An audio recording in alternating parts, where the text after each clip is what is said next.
Guys, welcome back to my channel. আশা করি সবাই ভীষণ ভালো আছো। আমিও খুব ভালো আছি। আমাকে দেখে বুঝতে পারছো আমি রেডি হয়ে গেছি। আমি যাচ্ছি ঠাকুর দেখতে। শুভ তৃতীয়া সবাইকে। তো তোমাদেরকেও নিয়ে যাই, চলো লেটস গো। তোমরা দেখতেই পাচ্ছ, এটা হচ্ছে আমাদের বাড়ির সামনের ঠাকুরের পুজোর প্যান্ডেল করা হয়েছে। খুব সুন্দর সাজিয়েছিল রাস্তাটা, এত সুন্দর লাগছিল। কালকে অবশ্য লাইটটা জ্বালিয়েছিল না, ভীষণ সুন্দর গোটা রাস্তাটা জুড়ে লাইট লাগিয়েছে। তোমরা যে পুজো প্যান্ডেলটি দেখছো, এটি আমাদের বাড়ি থেকে খুব একটা দূরে নয়, গাড়ি করে আসলে ওই 5 থেকে 10 মিনিটের মতো সময় লাগে। এটি হচ্ছে 2024-এর আমার প্রথম প্যান্ডেল দেখা পুজোর। ভীষণ সুন্দর। এই যে দেখতে পাচ্ছ, উটটির সামনে দাঁড়িয়ে সবাই ছবি তুলেছে, আমিও ছবি তুলেছি। এত সুন্দর লাগছিল। ভিতরটাও ভীষণ সুন্দর বানিয়েছে। যেহেতু আমি তৃতীয়ার দিন গিয়েছিলাম, তো অতটা ভিড় ছিল না, খুব একটা অতটা না, মোটামুটি ভিড় ছিল, লোকজন আসছিল। দেখতে পাচ্ছ পুতুলগুলো ভীষণ সুন্দর। মানে আমি যে পুরো ভিডিওটা হয়তো মনে হবে যে অনেকটা বড়, কিন্তু সব আমি ক্যামেরা থেকে ক্যাপচার করে নিয়ে এসেছি তোমাদের দেখানোর জন্য। এত সুন্দর বানিয়েছে, সত্যি ধারণার বাইরে। পুরো ভেতরটা সুন্দর করে কাজ করেছে। একজন শিল্পীর হাতের কাছে কতটা নিখুঁত হলে এত সুন্দরভাবে বানাতে পারে। ভীষণ সুন্দর। এই দেখে নাও, তোমরা দর্শন করে নাও মা দুর্গাকে। এটা আমার এবার পুজোর প্রথম মা দুর্গাকে দেখা। ভীষণ সুন্দর, প্রত্যেকবারের মতো অসাধারণ দেখতে লাগছিল। চলে এসেছি আমি দ্বিতীয় মণ্ডপে। এখানে এসে দেখি এত সুন্দর করে প্রোগ্রাম হচ্ছে, ছোট ছোট বোনগুলো ভীষণ সুন্দর গান করছে, নাচও হচ্ছে।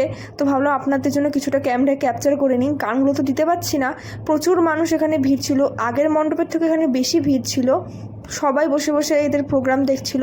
খুব সুন্দর করেছে আয়োজনটি। তোমরা দর্শন করে নাও মা দুর্গাকে। এত সুন্দর বানিয়েছে মাকে, ভীষণ সুন্দর লাগছিল। মুখটা ভীষণ সুন্দর বানিয়েছে। গোটা একটা বছর আমরা মায়ের জন্য অপেক্ষা করে থাকি। চলে এসেছি আমি তৃতীয় মণ্ডপে। এই মণ্ডপটিও ভীষণ সুন্দর বানিয়েছে। এই মণ্ডপটিও ভীষণ সুন্দর বানিয়েছে। যতটা পেরেছি আমি ক্যামেরায় ক্যাপচার করেছি একদম সামনে থেকে। যেহেতু ভিড়টা কম ছিল, ওই জন্য আমি সামনে যেতে পেরেছি, নাহলে হয়তো সামনে যেতে দিচ্ছিল না। এটা হচ্ছে ভেতরেরটা। এত সুন্দর কালারফুল। আমি জানি না এই মণ্ডপের থিমটা কী, কিন্তু অপূর্ব লাগছিল। কি সুন্দর বানিয়েছে, তোমরা নিজেরাই দেখো। এই দেখতে পাচ্ছ, এখানে দাঁড়িয়ে সবাই ফটো তুলছিল, আমিও তুলেছি। ভীষণ সুন্দর, অপূর্ব বানিয়েছে।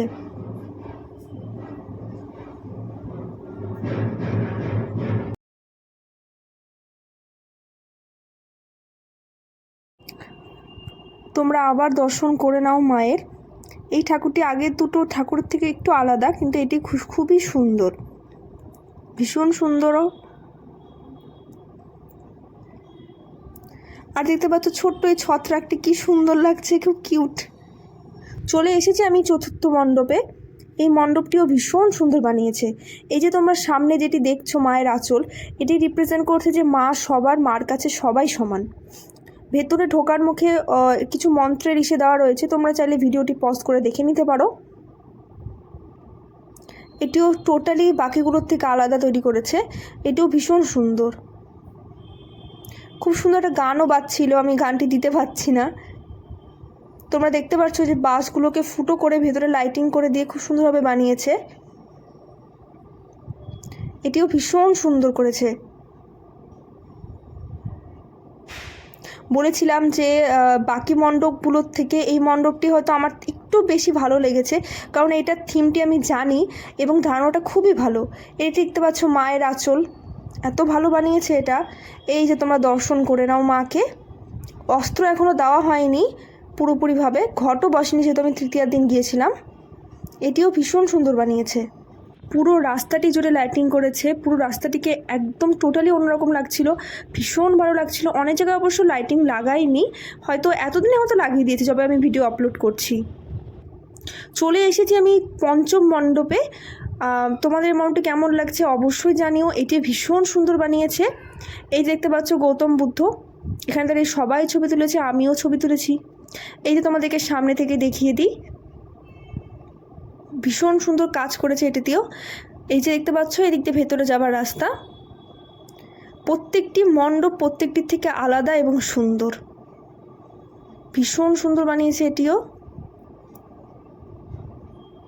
খুব সুন্দর গানও হচ্ছিল। আর অ্যাজ ইউজুয়াল আমি দিতে পারছি না। আর এই যে দেখতে পাচ্ছ তোমরা ভেতরটা ভীষণ সুন্দর বানিয়েছে। এটা থিমটা আমি ঠিক জানা নেই। এই যে তোমরা মায়ের দর্শন করে নাও, ঠাকুরটি খুব সুন্দর হয়েছে। চলে এসেছি আমি পরের মণ্ডপে। এই মণ্ডপটিও খুব সুন্দর বানিয়েছে। ক্যামেরায় সাদা লাগছে আলোগুলোকে, কিন্তু আলোগুলো হলুদ ছিল। পুরো বাঁশ দিয়ে কাজ করেছে এই পুরো মণ্ডপটি জুড়ে, খুব সুন্দর লাগছিল। এখানকার মাটিও টোটালি অন্যরকম, এখানেও অস্ত্র সেভাবে দেওয়া হয়নি, কিন্তু খুব সুন্দর। সবাইকে জানাই তৃতীয়ার শুভেচ্ছা। সবার পুজো ভীষণ ভালো কাটুক, সবাই ভালো থেকো, সুস্থ থেকো, সাবধানে থেকো, আমিও ভালো থাকবো। তোমাদের ব্লগটি কেমন লাগছে আমাকে অবশ্যই জানিও। দেখা হচ্ছে পরে একটা ব্লগে। সবাই আমার চ্যানেলটিকে সাবস্ক্রাইব করে দিও। ওকে, বাই বাই, আজকের জন্য এইটুকুই।